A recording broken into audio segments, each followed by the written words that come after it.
اعتبار سے، فوق العذاب، عذاب کے اوپر، یعنی عذاب کے اوپر مزید عذاب دیں گے، بما کانوا یفسدون، اس لیے کہ وہ فساد پھیلایا کرتے تھے۔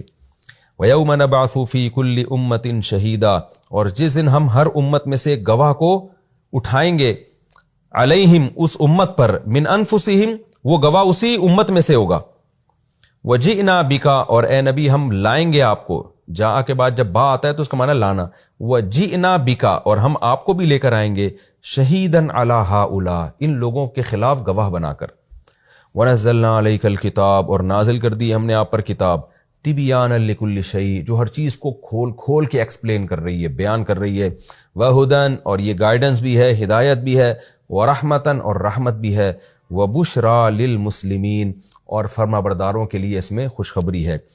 یہ تو لفظی ترجمہ ہو گیا، اب ہم انشاءاللہ اس کی تفسیر کی طرف چلتے ہیں۔ آسان رکوع ہے یہ، آپ کو معلوم ہے کہ اس سے پہلے رکوع میں اللہ نے اپنی نعمتوں کو بیان کیا۔ قرآن کیونکہ ایک موٹیویشن کی کتاب ہے نا، قرآن ہماری عقیدوں کو بھی درست کرتا ہے، ہمارے کانسیپٹ کو بھی کلیئر کرتا ہے، لیکن ساتھ ساتھ موٹیویٹ بھی کرتا ہے۔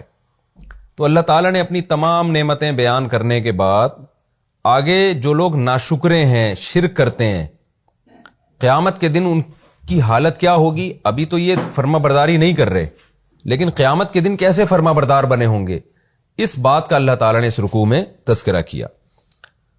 وَيَوْمَ نَبْعَثُ مِن كُلِّ أُمَّةٍ شَهِيدًا، فرمایا جس دن ہم ہر امت میں سے گواہ لائیں گے۔ وہ گواہ کون ہوگا؟ احادیث میں اس کی تفصیل ہے، آگے بھی آیتوں میں یہ مضمون آ رہا ہے کہ ہر امت میں جو پیغمبر اللہ نے بھیجے نا، وہ پیغمبر اس امت کے خلاف گواہی دیں گے، ان کے حق میں گواہی دیں گے جنہوں نے ان کی بات کو مانا، اور ان کے خلاف گواہی دیں گے جنہوں نے ان کی بات کو نہیں مانا۔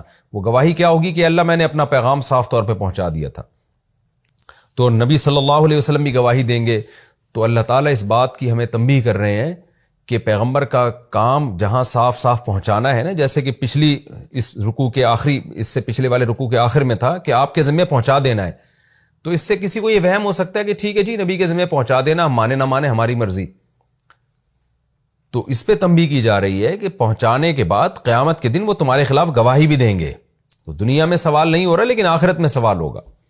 آگے اللہ فرماتے ہیں ثم لا یؤذن للذین کفروا، اس کے بعد اجازت نہیں دی جائے گی ان لوگوں کو جو کافر ہیں۔ کس چیز کی اجازت نہیں دی جائے گی؟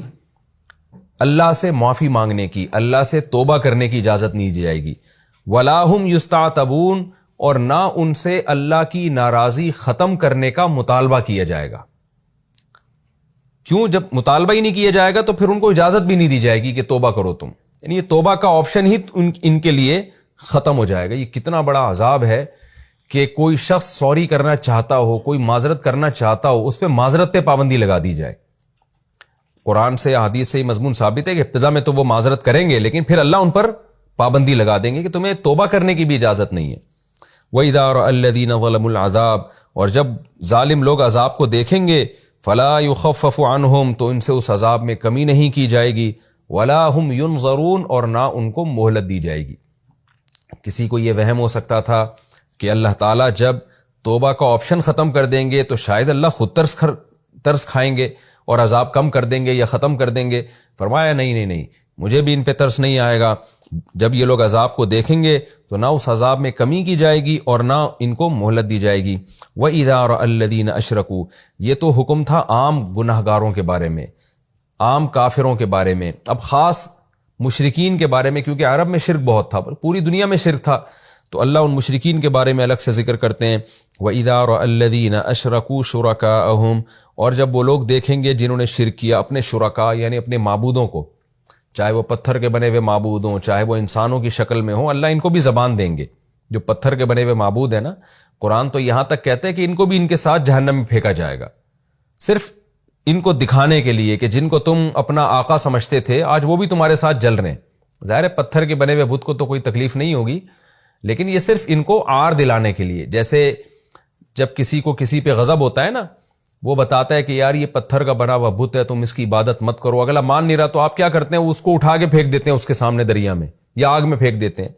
کہ جیسے موسیٰ علیہ السلام نے جب بچڑے کی عبادت ہوئی ہے تو اس کو آگ میں پھینک دیا، اور یہی دکھانے کے لیے کہ یہ اپنے آپ کو جلنے سے نہیں بچا سکتا، تو تمہیں کیسے بچائے گا یہ، اور اس کی اس عظمت دلوں سے نکالنے کے لیے۔